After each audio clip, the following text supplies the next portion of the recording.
Got gout or worried you might? Chance to reverse it now. Nearly 1 million in Taiwan province seek gout care yearly. On average, 1 in every 23 people is dealing with gout. When a gout flare hits its worst, it feels as if shards of broken glass are trapped inside your joints. The pain is unreal. Worse still, the real culprit is the buildup of uric crystals in your joints. As long as they are still there, minor dehydration or red meat may trigger gout flares. I'll explain clearly. If built-up uric crystals can be fully removed in one go. Dr. Zheng Dingjing. Please subscribe before we start. Join us as a member too. If your friends or loved ones often suffer from gout, share this helpful video with them over the new year. Take my early New Year greetings. Happy New Year, everyone. Wish you success and wealth. Now let's use the key of science to unlock a long, healthy life.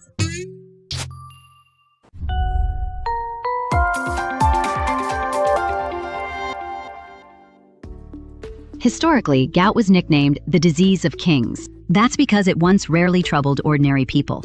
But those who could afford meat drank heavily and kept irregular hours. For example, that French king, Louis XIV. He had enough power to shake all of Europe, yet gout hit him so hard he could barely walk. And Kublai Khan, who swept across Eurasia in battle, was also said to be a sufferer of gout. That's truly ironic, right? Command armies, hold worldly power. Yet at home, they can't ease mild discomfort in their toe joint. But after hundreds of years, gout has changed too. Gout is no longer just a rich man's disease. It signals metabolic imbalance. We know gout links to uric acid, but what is it? It's actually a normal byproduct produced when the body breaks down purines. The body makes uric acid daily, metabolized through liver pathways, then sent to kidneys and excreted via urine.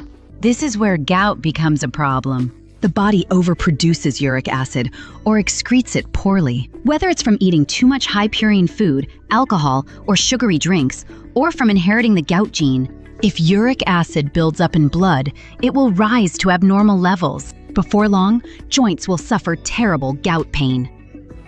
What a painful lesson. So, that's where uric acid-lowering drugs come in. They fall into 2 main groups. Either you make less uric acid, or you help excrete more of it. Let's start with the first one. For now, let's call it the faucet off camp, because what it really does is shut off uric acid production at the source. This group has 2 main drugs, allopurinol and febuxostat. They both work by suppressing the key enzyme that makes uric acid, so purine doesn't turn into uric acid so easily. This treatment method delivers rapid effects. It underpins long-term hyperuricemia management. But the catch is, they have a fatal flaw. About 20% of Asians are born with the HLA-B*5801 gene. Once they take this type of drug, they can easily develop a severe drug hypersensitivity reaction. The most serious one is Stevens-Johnson syndrome. Be careful, this isn't just a little itching. It may trigger severe skin damage, blindness, and even death. That's why doctors always exercise extreme caution when prescribing these medications. They tend to be extra cautious and assess the risks. Done with the first group, let's move to the drainage type. Its goal is to help us excrete more uric acid. There are also 2 main drugs, benzbromarone and probenecid. What they do is basically stop the kidneys from reabsorbing uric acid. That makes uric acid easier to pass out in the urine. For patients who can't clear uric acid well, these can be very effective. It also has obvious flaws. Improper use may spike liver enzymes and harm the liver. Others may clash with your antibiotics, causing drug interactions and increasing toxicity. So by now, do you see the problem? Traditional uric acid treatment is a bit like walking through a minefield. Your liver, kidneys, and genes all have to be on your side. Otherwise, one small slip and it's game over. Many patients fear taking these meds. They're afraid the gout won't improve and they'll go down first.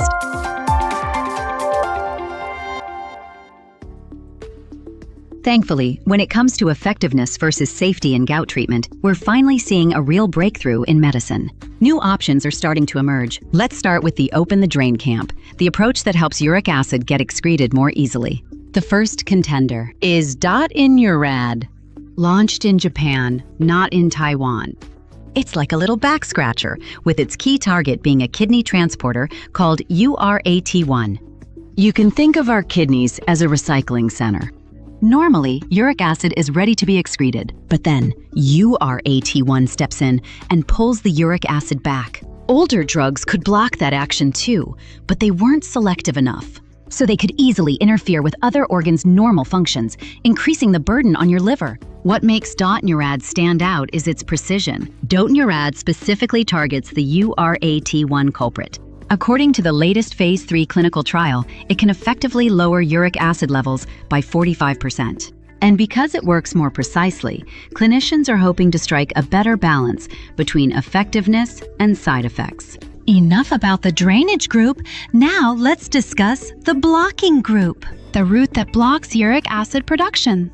In this camp, one of the most promising next-generation contenders is tigulixostat. It's a new non-purine drug that targets the key enzyme in uric acid production, xanthine oxidase. Scientists are paying extraordinary attention to it, even more than the little back scratcher we just mentioned. Because it doesn't just lower uric acid a little, it can push many patients straight into a target range where crystals can disappear. Over 60% of patients lowered uric acid below 5.0 milligrams per deciliter in 12 weeks in Phase 2 trials. Keep in mind, for most gout treatments, getting uric acid below 6 milligrams per deciliter is already pretty good. Severe cases usually need below 5 milligrams per deciliter, such as patients with existing tophi, frequent recurrent gout attacks, or those aiming to accelerate the dissolution of crystal deposits. Pathologically speaking, uric acid has to be lowered enough and kept there long-term for all those crystals in the joints to have a better chance of starting to dissolve in reverse. So this drug aims to clear uric acid buildup. That's why current global Phase 3 trials are now directly focused on how much tophi can actually shrink. This also sets future gout treatment goals. May shift from just being pain-free to actually clearing those joint crystals away. Besides dedicated urate-lowering drugs, medicine now has some surprising crossover allies. They weren't designed for gout at all, but ended up helping anyway. For example, SGLT2 inhibitors for diabetes, originally to excrete sugar via urine. But research has found that while flushing out glucose, they also help expel uric acid from the body by coincidence. So in people with diabetes, gout flare-ups drop by over 30%. For dual hyperglycemia and hyperuricemia, it offers ideal dual therapeutic benefits. Even the classic pain relief medication colchicine is seeing a new role. Colchicine was originally used to treat acute gout. In recent years, however, research has given it a new role. Daily low-dose colchicine intake does more than just prevent gout flares.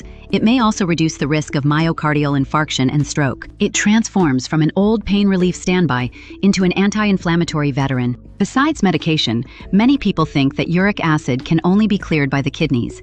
But in fact, about 1/3 of our uric acid is excreted through the intestines. Researchers are now exploring a new direction, developing specific probiotic strains to help the gut form an auxiliary uric acid excretion system. This way, the kidneys no longer bear the metabolic burden all by themselves. Still, one key point to remember: no drug can clear the backlog overnight. To truly reverse gout, long-term and stable uric acid control is essential to prevent new urate crystals from depositing in the joints. So what can ordinary people do in daily life? I have 4 recommendations. First, drink enough water. Dehydration concentrates blood and hinders uric acid excretion. Adequate urine output helps dilute uric acid and reduces the chance of crystal formation and joint deposition. Second, limit alcohol, especially beer. Alcohol boosts lactic acid, which competes with uric acid for renal excretion. Harder to excrete uric acid. Worse still, beer itself can also push your uric acid higher. So this is basically a double hit, from within and without. Third, and this is extremely important, cut out sugary drinks, especially those high in fructose. Fructose metabolism significantly elevates uric acid. A lot of people think bubble tea just helps with thirst, but for your uric acid, it's more like you're restocking it, so the stuff that forms crystals keeps piling up. Fourth, avoid extreme weight loss like fasting or crash dieting. Rapid weight loss triggers high ketone levels in the body. That means your kidney's excretion pathways can get crowded more easily. And with your metabolism shifting so much, it may actually trigger a gout flare. Losing weight is fine, but do it steadily and safely. Gout isn't just joint pain. At its core, it's a metabolic disease. As for another common metabolic disease, new treatments for LDL cholesterol. We covered this in a prior episode. With full details, click to watch if interested. In fact, drugs for metabolic diseases are basically there to help clear the backlog. But if you're restocking every day, the medicine your doctor prescribes just ends up sitting on the altar. I'm sure we'll be seeing each other in the clinic again soon. Only by starting at the source and changing daily habits can we maintain long-term physical health. If you want latest medical breakthroughs, stay tuned to our channel. Don't forget to subscribe. Join Team Health and stay healthy together.